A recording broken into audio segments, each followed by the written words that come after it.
Fasten your seatbelts. It's going to be a bumpy night. But tell me, Eddie, is that a rabbit in your pocket or you're just happy to see me?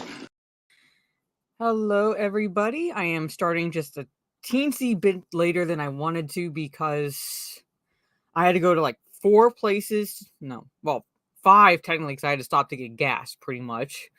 But I had to go to 4 places, and every fucker out there, including their mothers, was out today because today is Memorial Day. Like, Memorial Day is Monday, so it's Memorial Day weekend. So everyone's out getting whatever shit they need if they're having any family gatherings and so forth. So it's like everyone was out pretty much.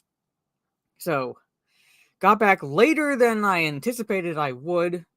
And just so I haven't even had time to have lunch. I'm pretty much just going to have lunch between this and my gaming streams. My gaming stream might start actually about 15 minutes later as well. So like instead of 1:30, like 1:45 or something like that, just to give me a little bit of time. Since I'm starting like 10 minutes later than I normally do. But we got a few things to go over. Probably won't go into the entirety of like the articles essentially, but I do have 3 on Bounty in the comics, which makes it simple, so I don't have to go from tab to tab.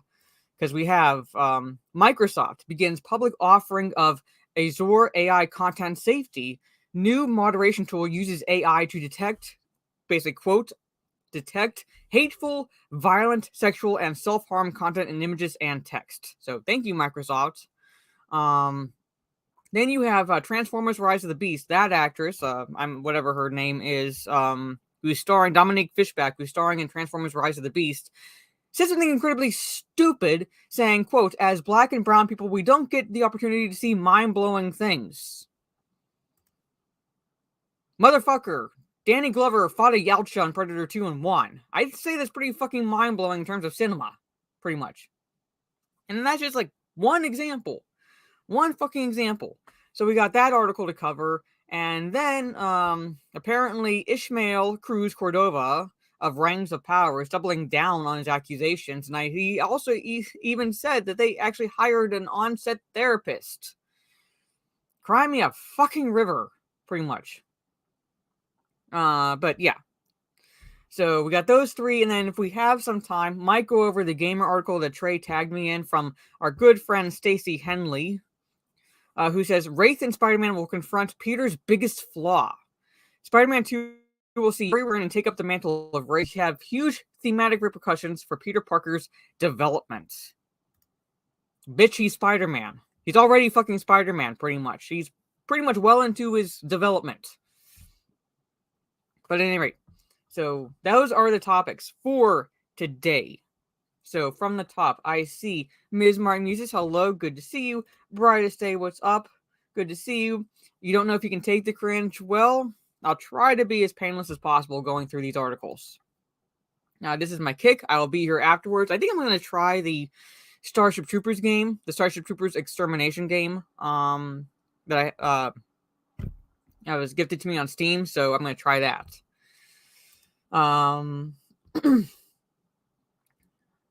Just fuck Paramount. Yeah, pretty much.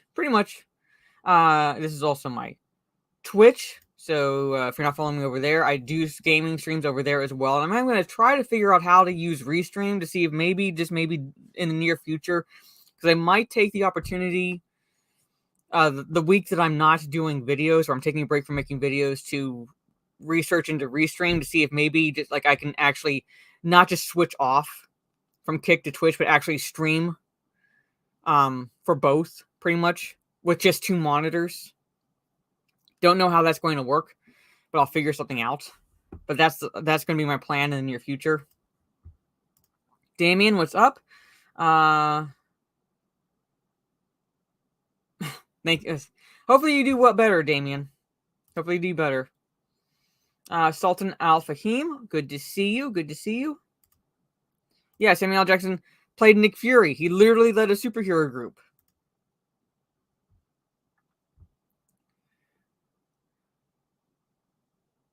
Started writing a movie pitch, basically a more proper sequel to the Bumblebee movie. Huh, cool.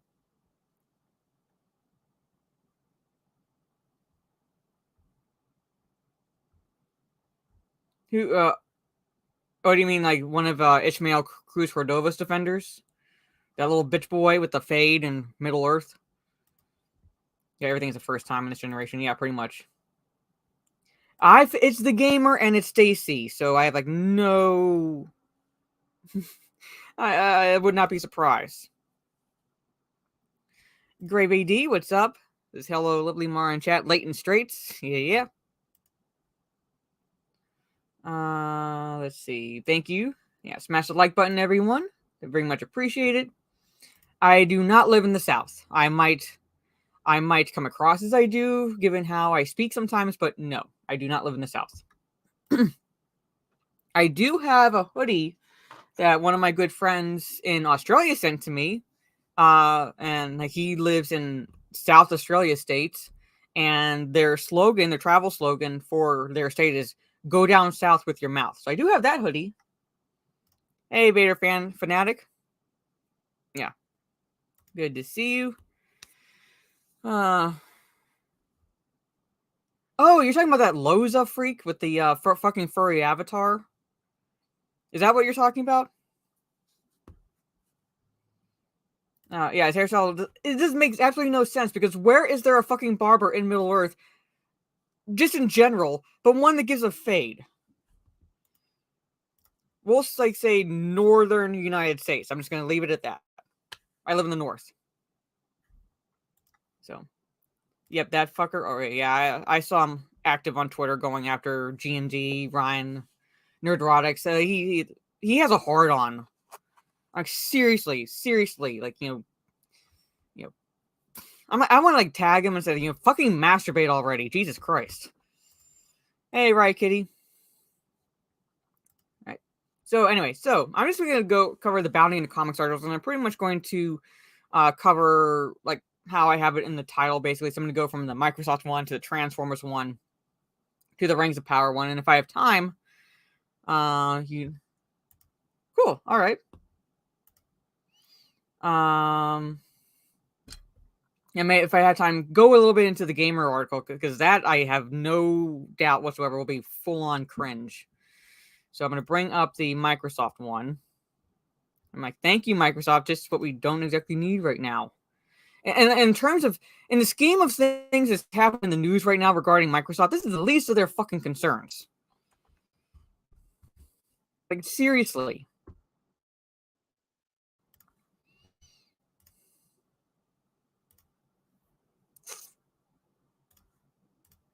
This is the least of their concerns.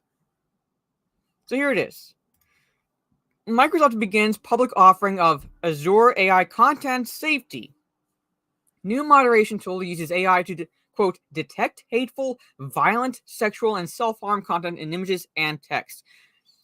Like I said, in this grand scheme, in the fucking grand scheme of everything that's going down with Microsoft, this is the least of your fucking concerns. But you want to waste the money, and more power to you. I hate bounding in the comics. Could you fucking get rid of all your fucking ads? You literally make it slow. All right? Yeah, by Middle Earth's fade, pretty much. So I'm not monetized on this channel yet. I have to reach 1,000 subs and 4,000 watch hours, and that's going to take a little bit of time. So that's why. I do have a Streamlabs, but I don't have it connected to YouTube necessarily. So, but yeah, who gets to decide what's hateful? Who gets to decide what's hateful? I literally call people cunts in Call of Duty. Is that hateful?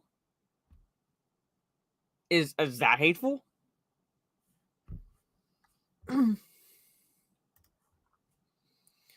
When any given new technology finally reaches the point of commercial availability, it becomes only a matter of time until said invention ends up being abused by the powers that be to suppress communication, and the machine learning craze that is commonly referred to as AI has officially become the latest tool to go down this road. On May 23rd, Microsoft publicly unveiled their new Azure AI content safety tool, a new multi-language service which employs, quote, cutting-edge AI models. It can detect hateful, violent, sexual, and self-harm content in images and text and assign severity scores. So actually assign severity scores. So where would cunts fall on that meter? allowing businesses to limit and prioritize what content moderators need to review. How about leave it up to the actual gamers to decide if something is quote unquote hateful or sexual or something like that? Because what is hateful to someone else might not be hateful to me or sexual to me or anything like that. Like, what crosses the line for someone very likely would not cross the line for anyone else, pretty much. Why don't you leave it up to the individual to decide for that thing, like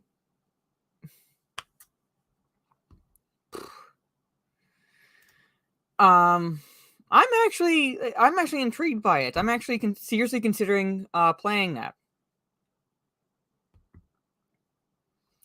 So I'm actually considering playing Final Fantasy 16. It looks really good. It looks really good. Yeah, I'm so toxic. I'm so fucking toxic. Pretty much. Yeah, what about I don't mute them, block them. It's that fucking simple. 0 on the meter. Oh, just give me time. Just give me time. My shit talking can be glorious. Thank you. I don't want to play the ad. Azure Content Safety classifies harmful content into 4 categories. Quote, sexual, violent, self-harm, and hate. Briefly explained the Xbox parent company of the new product's functionality. It returns with a severity level for each unsafe content category on a scale of 1 to 6. That seems like normally it's like a 1 to 10 scale or a 1 to 5 scale. And this goes all the way to 6, apparently. They continued. Our AI-powered content moderation solution also uses natural language processing techniques to address the meaning and context of language, closely mirroring human intelligence. It can analyze text in both short form and long form. This fucker is literally Skynet.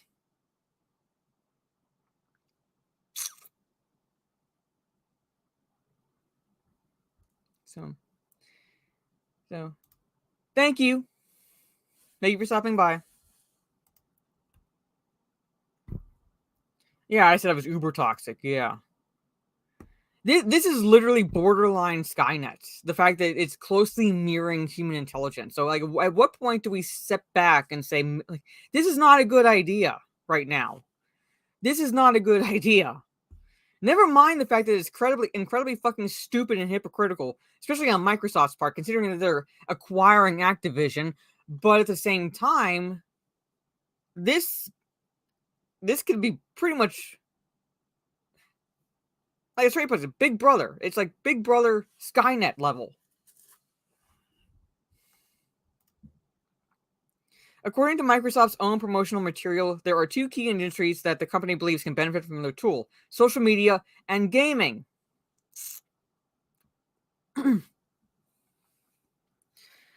Social media moves fast, and it's essential that content moderation tools can act in real time. No, it's not essential. Leave it up to the fucking gamers. Like, from basically time immemorial, since basically live service came to the gaming sphere, has been the option to fucking mute assholes. And most gamers are intelligent enough to discern shit talking from actual abuse.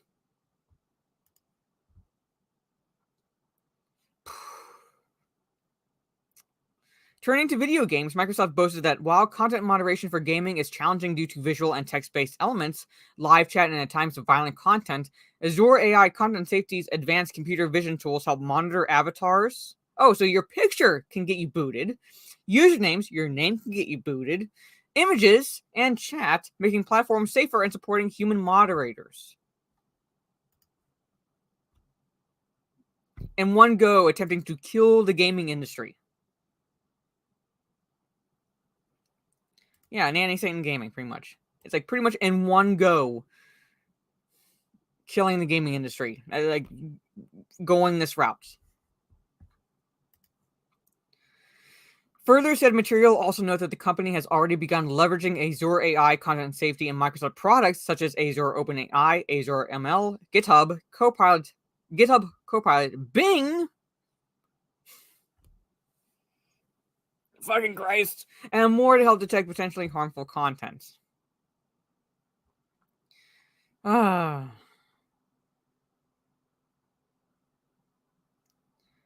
God. says, per the tech news outlet, Azure's subscription-based pricing plan started at $150 per 1,000 images and 75 cents per 1,000 text records. Wow. Just fucking wow.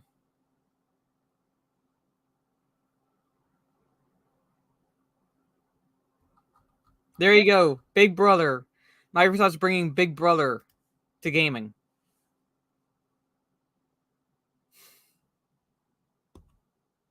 Bing is still a thing, and sometimes I use it because I don't really trust Google that much. But now, I don't know. It's not the best, but at the same time, like I said, I didn't trust Google. Guess you're going PlayStation now, yeah. I have a PC, a PlayStation, an Xbox, and a Switch. I'm pretty much Big Brother's worst nightmare. Or wet dream. But there it is. There it fucking is, chat. So basically, in the grand scheme of things, like I said, in the grand scheme of things, given what has been going on with Microsoft in the news, moderation of harmful, hateful, sexual content is the least of their fucking concerns.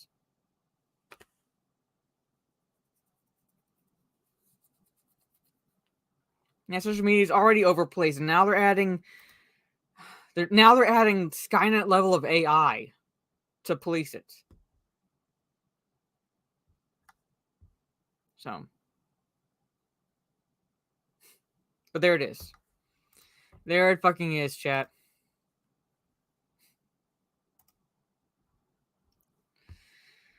I wish I was kidding. I wish I was kidding.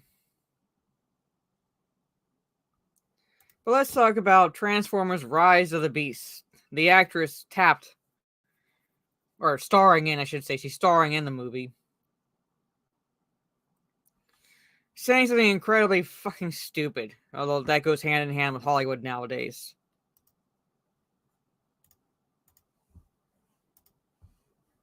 That goes hand in hand with Hollywood nowadays. Yeah. The only cool thing I've seen from the new Transformers marketing is there's a part where Optimus transforms into truck mode, and the way he transforms is just like the toy, but other than that, yeah. Other than that, but anyway, see, now you have Dominic Fishback opening her mouth.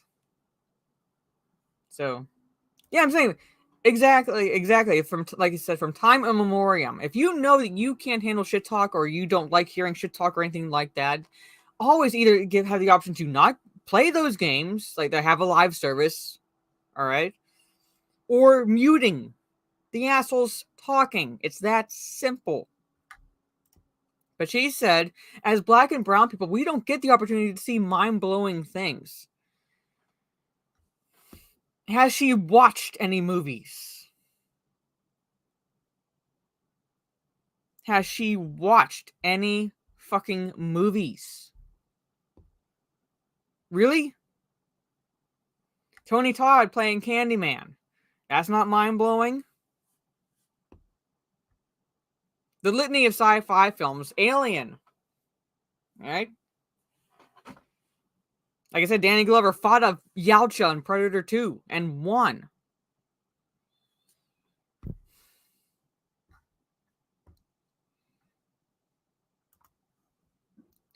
Transformers Rise of the Beast actress Dominique Fishback recently discussed the upcoming film where she made the claim, quote, as black and brown people, fucking hell, editors, do your job. We don't get the opportunity to see mind-blowing things. Oh, really? In an interview with Fandango, Fishback, as well as actor Anthony Ramos, Toby Nwigwe, and Leisha Kashi were asked, is there anything that you can tease in Rise of the Beast that could suggest the future of Transformers film franchise is especially bright because of the movie you made? Given what I'm seeing, it's not bright at all. Hey, gaming. Yeah, Lawrence Fishburne, Event Horizon. Like, bitch, watch more movies. Yeah, Denzel Washington, Morgan Freeman. I mean, fucking hell. Right. Fishback answered first, saying, I think the idea of, like, nothing is ever really new under the sun. So basically, you're saying your movie is a retread of old things, right? Like things work because they've been working a certain way for so long, and that's why you get different characters from different backgrounds, and then the perception changes. And the lens from what you see things. What the fuck does that mean? You get different characters from different backgrounds, and then perception changes. That's like fucking Hollywood in a nutshell for decades. Movie after movie after movie, constantly for fucking decades. What the fuck does that mean? What the fuck does that even mean? Do I have a clip for that? Do I have a clip for that? I have a clip that like works with that.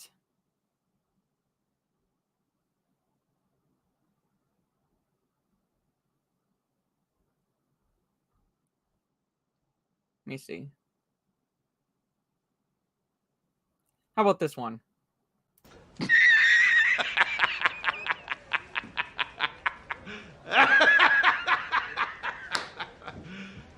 You serious? What? Hey, Riker.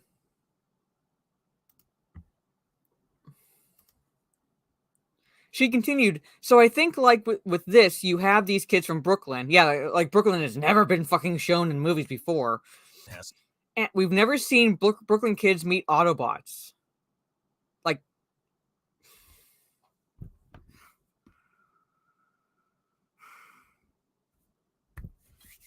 okay. It's never happened. We don't often, as black and brown people, we don't get the opportunity to see mind-blowing things like aliens and things like that.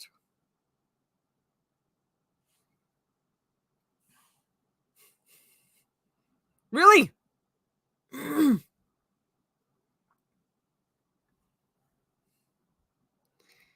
Ramos then chimed in, or we're not put in mind-blowing scenarios like. Really? Really? Samuel L. Jackson as Nick Fury in the Avengers movies. Didn't the first one end with them battling aliens in New York?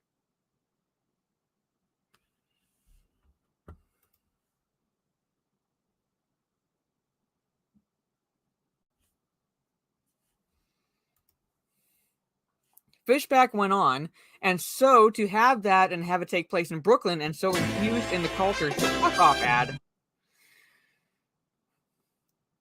Because director Steven was so specific about that gives a whole dynamic and a whole new world opens up because of the perspectives that we have now. Very different.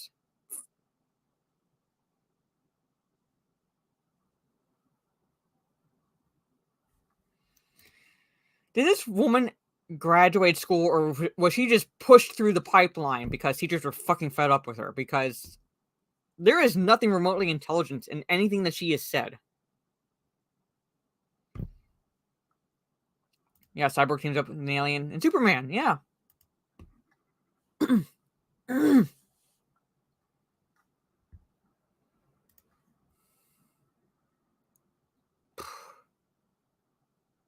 All right, I'm not gonna like these go into like comments made from like 2022.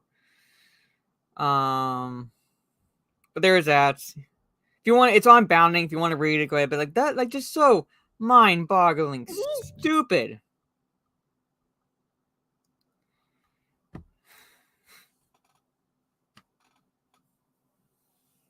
As black and brown people that don't get the opportunities, like as she put it, to see mind-blowing things.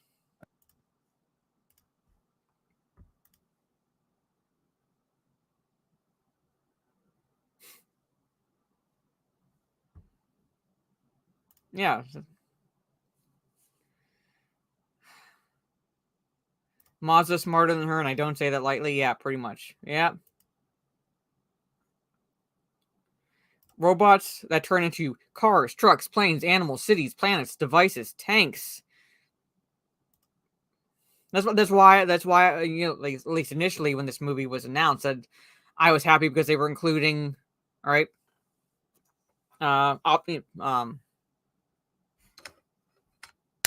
like Optimus Primal and so forth.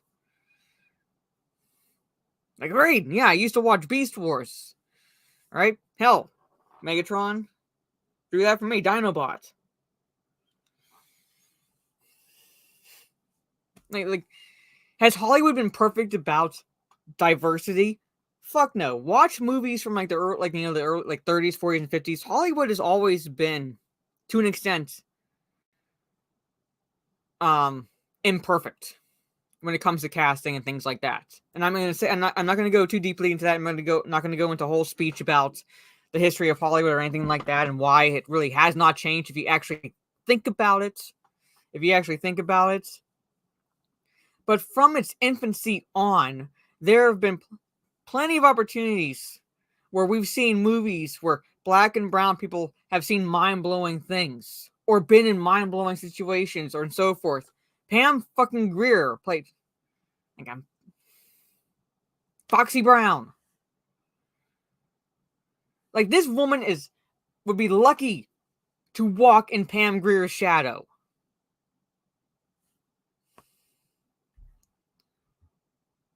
Spawn. No worries, Terra Crystal. But everyone has to be a victim nowadays. Everyone has to be a fucking victim nowadays. It's insane. Yeah, Samuel L. Jackson was in Jurassic Park. We don't exactly see it, but I'd say it's pretty fucking mind-blowing dealing with, like, being in a movie where you're dealing with dinosaurs and you're the victim of a velociraptor. I mean, come on. There's always been movies. They're out there, bitch. Find them and watch them. Hey, Soul Assassin, when everyone is a victim, nobody is one. Yes. Yeah, like I pointed out, basically, these people, when they like wanting diverse casting, or always say it has to reflect the world. It has to reflect the world. They always say something bullshit like that. And in their world is pretty much the population of the United States. So I step back and go, okay, fine. If you wanted to accurately reflect the world, namely the population of the United States, and let's say you have a cast of 10 characters, all right? Guess fucking what, bitch? Six or seven of that would be white because we are the majority population in this country. So sorry, you would still have a majority white cast because your demographic only makes about 13%. So you'd have like one black or brown character in the movie. So sorry, not sorry, pretty much. It would still, if you want to at all, if you believe that shit and you want to accurately reflect the world, namely the United States, then guess fucking what? You'd still have a majority white cast. So you're going to have to live with that stick up your ass here the rest of your fucking life. Pretty much. But anyway. Yeah, Ice Cube was in a movie with a giant anaconda. They're out there. Those movies are out there. Oh my god. But yeah, that's my rant. Like I said, I'm not going to go into necessarily like history of Hollywood or anything like that, but I'm not going to profess to be an expert per se in Hollywood, but I have seen movies pretty much from every decade. So I am probably more experienced in this field than she is, and I can tell you those movies exist. They're out there. Just find them and watch them. Maybe you wouldn't say some stupid retarded shit. But there is that. So last but not least, at least I'm bounding in the comics, we got more Rangz of Power Double Down shit from Ishmael Cruz Cordova. Also Agent Fowler from Transformers Prime, voiced by Ernie Hudson. There's always been diversity in Transformers, yes. We'll wait until we get the gamer one, pretty much. But there is that. What the hell? I hate StreamYards. Hollywood, we're casting now. We need African Americans, Latino Americans, Asians, gays, lesbians, and one white man as the bad guy. Yes, pretty much. But let's just share the screen. So Rangz of Power is in the news yet again with this dickhead. So he doubles down Okay, bounding is being slow now. I swear to God. Bounding. All their fucking ads waiting for the load. It slows the site down. Doubling down on accusations of racism and still does not provide any evidence. Shocker. Shocker.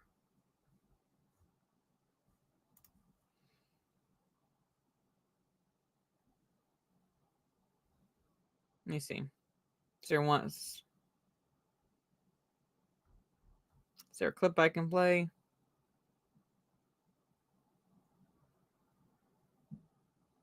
Here's this clip. With all due respect, what the fuck are you talking about?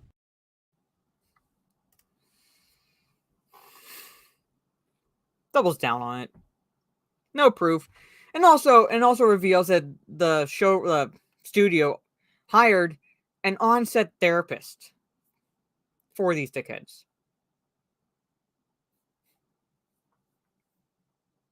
Now, I can show the hate comments I get. I literally got called an e-thought on Twitter by the so-called tolerant left and manly men. I literally got called a slut and an e-thought on Twitter, and I have the screenshots from a chunk of the assholes that did that. So I can provide the proof. I can actually provide the proof. Yeah, show the receipts. In the age of social media, show the receipts. Nearly everyone has a smartphone nowadays, to the point where they can just take a screenshot. It's that fucking simple. So, the Rings of Power actor Ishmael Cruz Cordova by Iluvatar's Fade doubled down on the accusations that he's been the victim of racism, bullying, and harassment for portraying Arendir in the show. Again, elves would not... Never mind the fact that that's a fucking fade of a haircut. Never mind that fact. Elves do not have short hair. They're supposed to be distinguished from humans. And when I say distinguished from humans, I mean, like, there's no denying that's an elf and that's a human. Pretty much. So you should be able to tell the fucking difference. Because elves are tall. When I say tall, I mean like Galadriel is 6'6". They are fucking tall. Alright? So elves are tall. Regal. Right? Long hair. They are supposed to stand apart from the humans. From the race of men. You look at this. The only thing that gives it all away that he's an elf is the fucking pointy ears. That's it. That's it. If you were to take that away, he's a human. That's what a human looks like.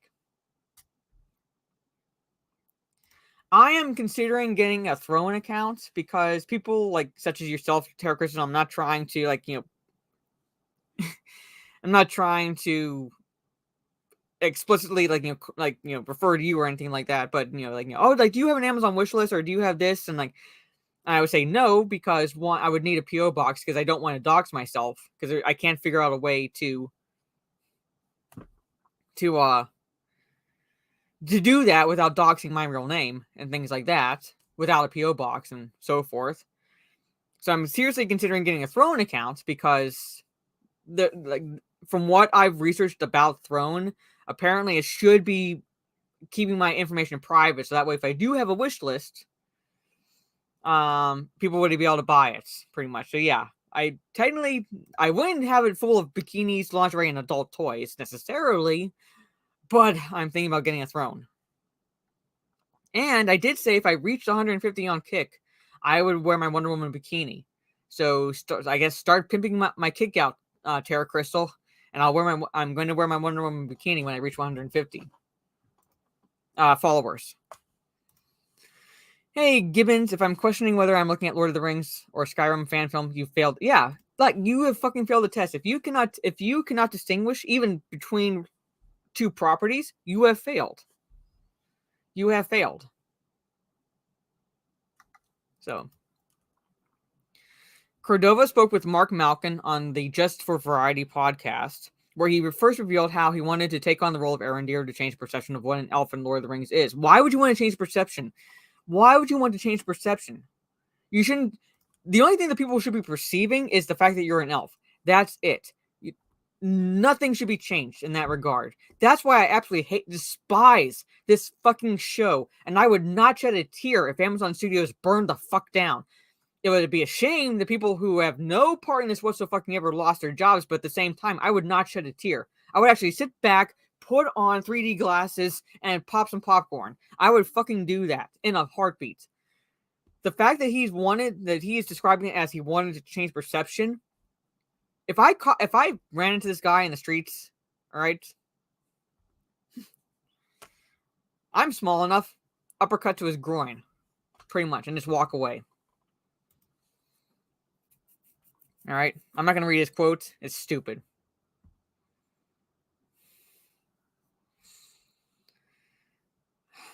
So, percent. Get off. God damn. So I want to get down to this quote. Okay. Okay, saying. However, he then claimed, this is where he starts, like, dropping the claim again. It hurt. It had a psychological and mental health impact.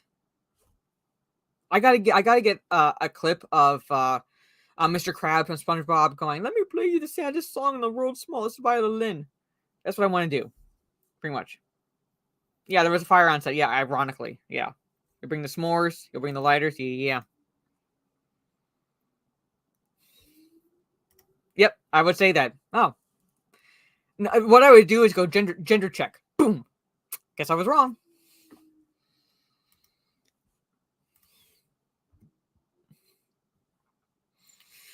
That's something that I'm very, very open about, so that people understand that what they do and say online really hurts people, really has an impact on us.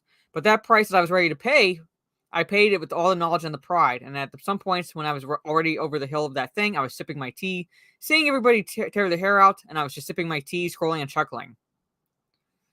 All right. Okay, he admitted taking on the role was political to him. It's a privilege to go into a job and not have to pioneer and not have to think about this, but I don't have that privilege in that sense. Everything I am very conscientious of that what I do is always political in the sense of the impact. You're playing an elf in Middle-earth. What's political about that? No receipts. And he revealed that he's been working with a therapist for 3 years to deal with comments criticizing him and his character online. So literally he hired someone to say they're there.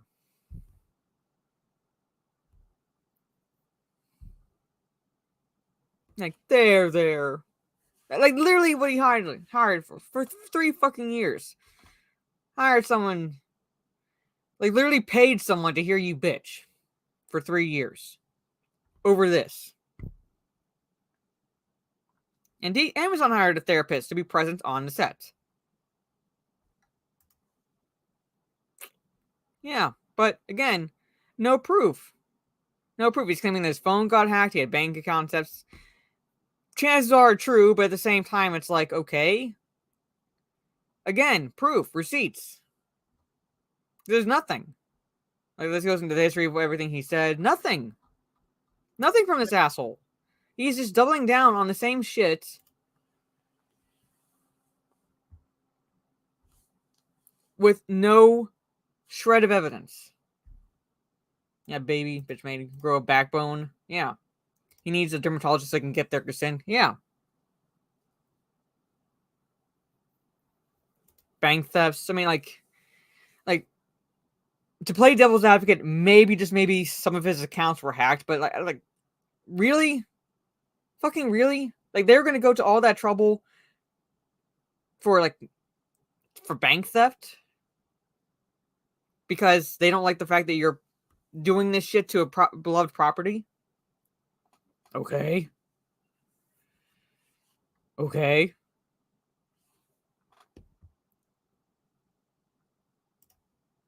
Yeah, like, people have been having issues with PayPal getting hacked.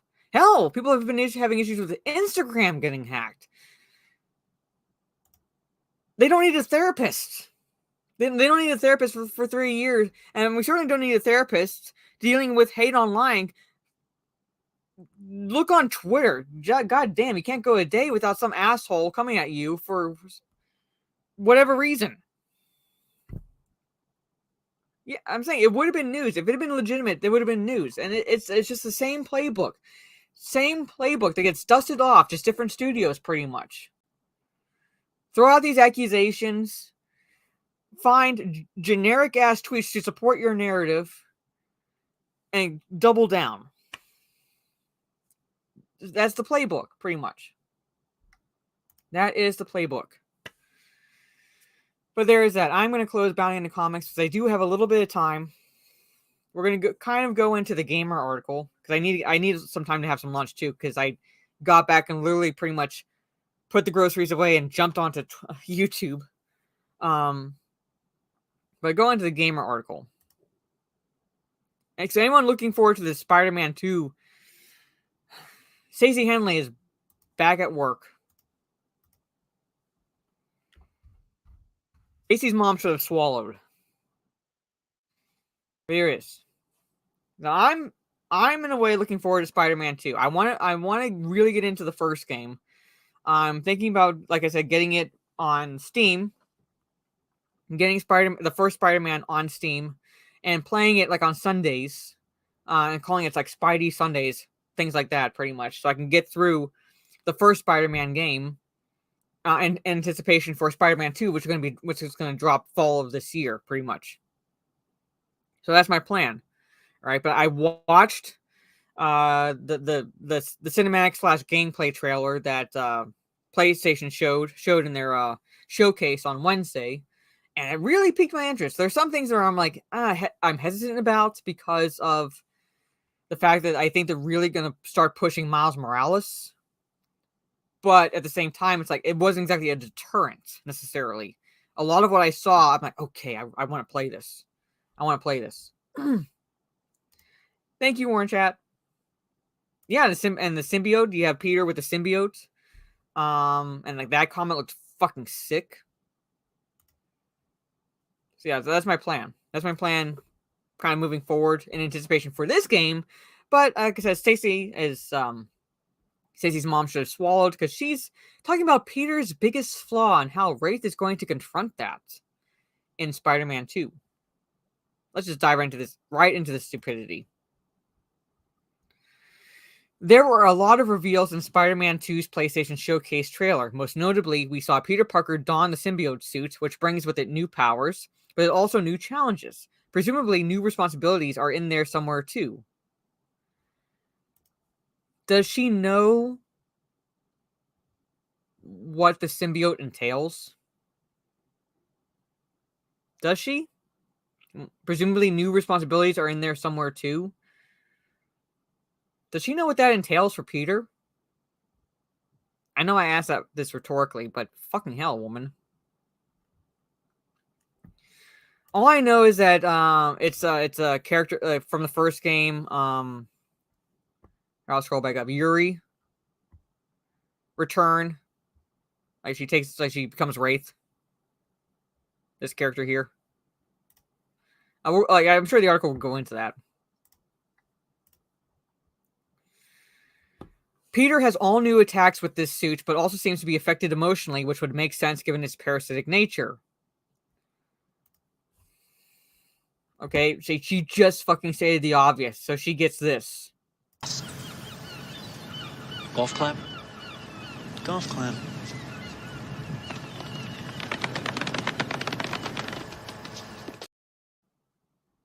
Jesus Christ. It has been confirmed that Venom will be in the game, voiced by Tony Todd. Fucking yes. But oh, yeah, again, Black and brown people don't see mind-blowing things, right? You literally have Tony Todd voicing Venom in Spider-Man 2. I say that's pretty fucking mind-blowing.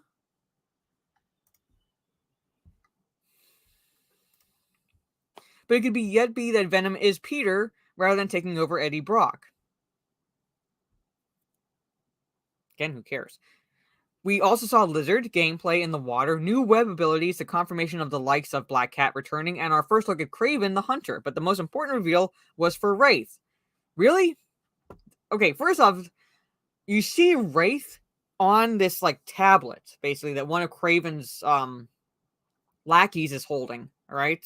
Showing him, because like Craven wants to come to New York. He's like wants to hunt game, pretty much, all right? And Wraith pops up on the screen. Unless I'm missing something, that's the only time we ever fucking see the fact that kind of confirms that Wraith is going to be at least present at some point in this game. But she was on the screen. That's it. Nothing else in the trailer at all remotely hinted at her character. But she was on the screen. Yeah, the most important reveal was Wraith. Yeah, not the symbiote suits, not Craven. No, she was the most important reveal. When Craven's tablet, see, like I pointed out right there, yeah, scans over the city and shows persons of interest, Wraith is listed in a blink and you'll miss a cameo. The only instance of Wraith being mentioned at all in the trailer. Ever since I wrapped Spider-Man's DLC, I have had 3 major wishes for Spider-Man 2. Let me play as Miles, give us Wraith, and bring back Silver Sable. I guess 2 out of 3 ain't bad. It's reasonable that a lot of people won't know who Wraith is or why she matters. Throughout the first game, Peter frequently checks in with his cop friend Yuri Watanabe, I should say, who has 2 main roles in the story. Firstly, she's important for the plot. The structure of the game relies on police scanners and working with law enforcement, and it's through Yuri that this connects to Peter specifically. Secondly, she underlines the game's neoliberalism. At one point, despite witnessing murder and terrorism, Peter claims low-level street corner drug deals are his least favorite crime. Peter's a hero, but he's a hero who backs the blue. And that's an issue? Is she kind of like implying that's an issue?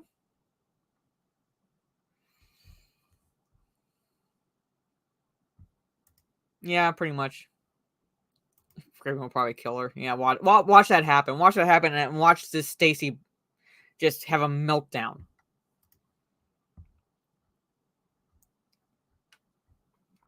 There's not necessarily anything wrong with this. I love how they phrase it. There's not necessarily anything wrong with this. That tells me that in this bitch's mind, there are plenty to be wrong with it. But she says, not necessarily wrong with it. Like because whenever someone says that, there's always a but that follows.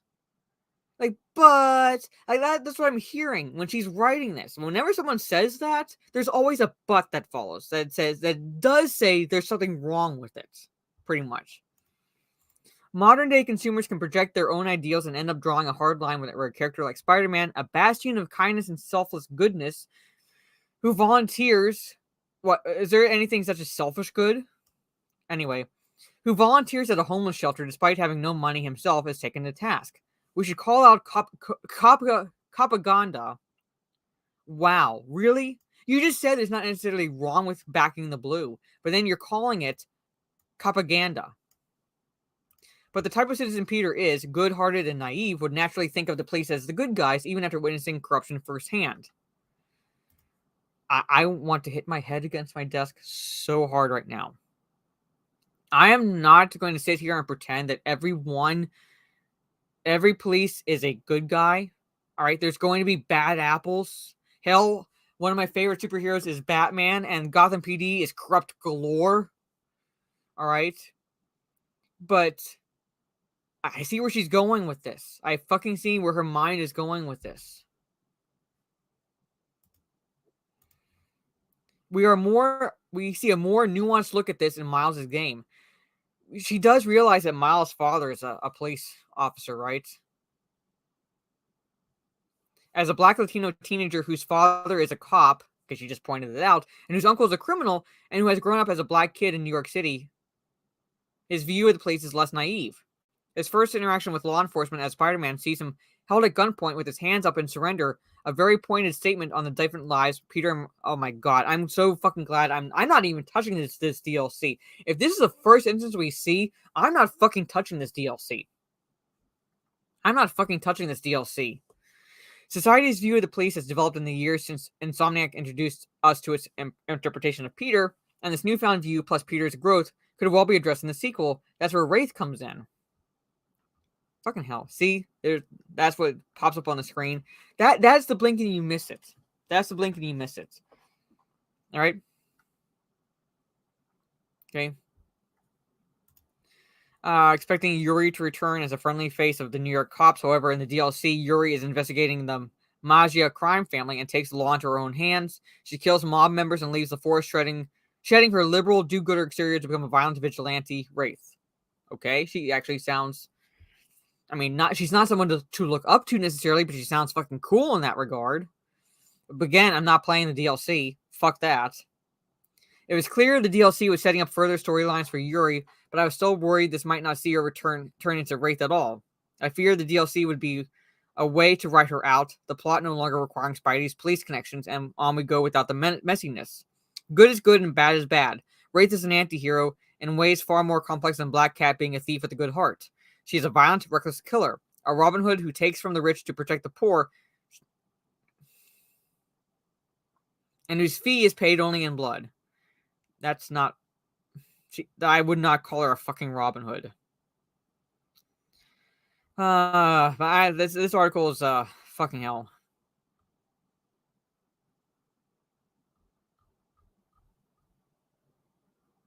So basically, the impact, confronting, as they put it, biggest flaw is his willingness to back the blue. Pretty much, his willingness to back the blue. All right, that's his biggest flaw. That's the nutshell I get from like her argument. And I use that word very fucking loosely, is that he's willing to back the blue.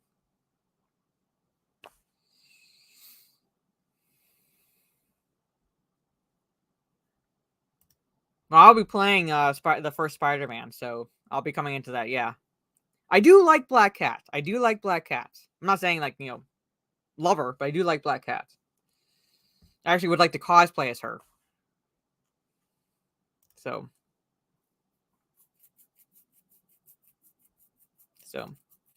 and they always miss the fact of the reason why Robin Hood had to do this. Like, it's not like Robin Hood just decided one day to rob the rich to give to the poor necessarily. It's because of shit that was going down around him, with Prince John assuming the throne because King Richard is assumed dead and so forth, and the overtaxation of the poor, the taking of land and so forth. So it's not like Robin Hood just woke up one day and said, fuck the rich. There was like a lot of circumstances that surrounded pretty much his decision to do this, but they ignore that when they equate anyone to a Robin Hood-esque character. And they equate, like, they always take the sticking it to the rich and things like that. Like, he didn't just wake up to that one day to do that. There was a lot going on, context-wise, that pretty much basically made him decide to do the things he did. But they always ignore that. They always forget that. And they always excuse it, like Tara Crystal says, like to excuse armed robbery. But there's that. I mean, I'm saying, like, again, I always, like, as someone who's going to be an English teacher, I always, like, my eye always twitches when anyone alludes anything to a literary character, and I can tell that person knows nothing about the literary work itself, pretty much. But there's that. Anyway, so I'm going to end it here. We're going, like, coming up onto the hour mark, pretty much, like, in 5 minutes, so wow. Just fucking wow, ladies and gentlemen. I wish I could go 1 week, and just find one article that's not going to make me hate humanity. I would like 1 week where there's one article where it's like, yes, I'm excited for that. Thank you. Thank you for at least not going to any type of biasy or anything like that. Thank you for not having a spin or a narrative or agenda or anything like that. Thank you for not saying anything stupid. I would love to find an article like that 1 week. 1 fucking week. But there's that. So,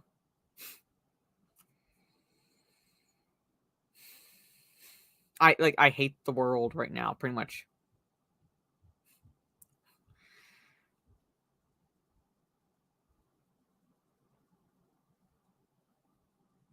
So,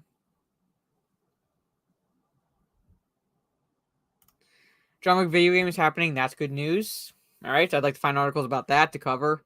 Did they come out and say that John Wick 5 is definitely happening?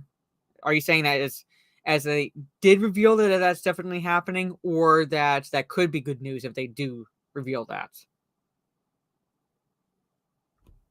Because I would love to play a John Wick video game. Fuck.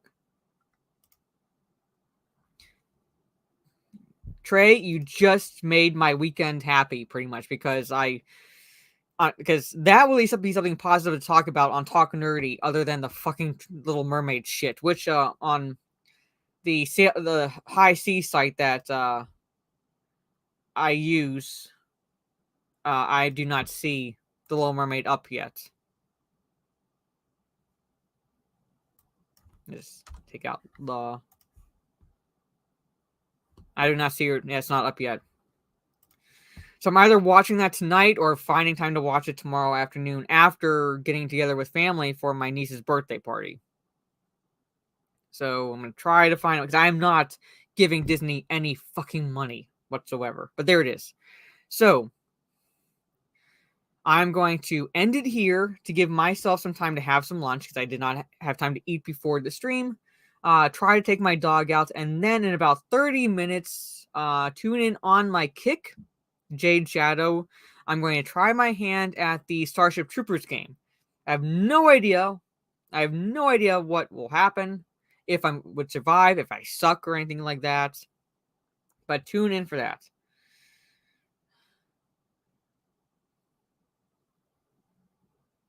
So I'm going in with an open mind. The way the John Wick 4 ended, yes, I could see that argument. But I want to, if they do it, they could do it well. But I'm not going to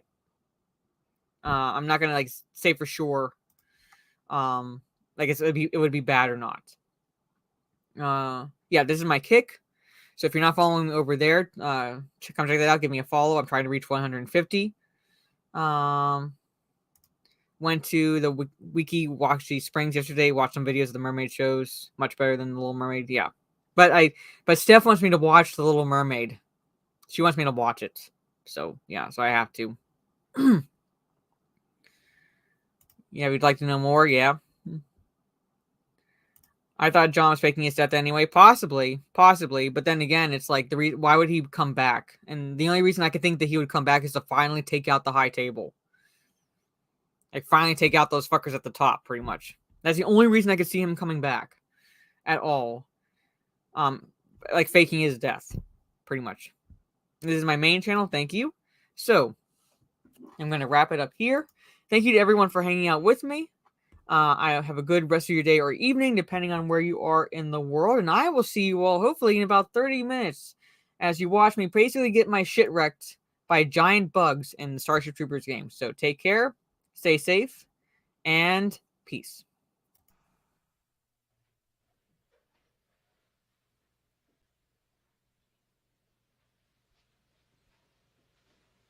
You're still here? It's over. Go home.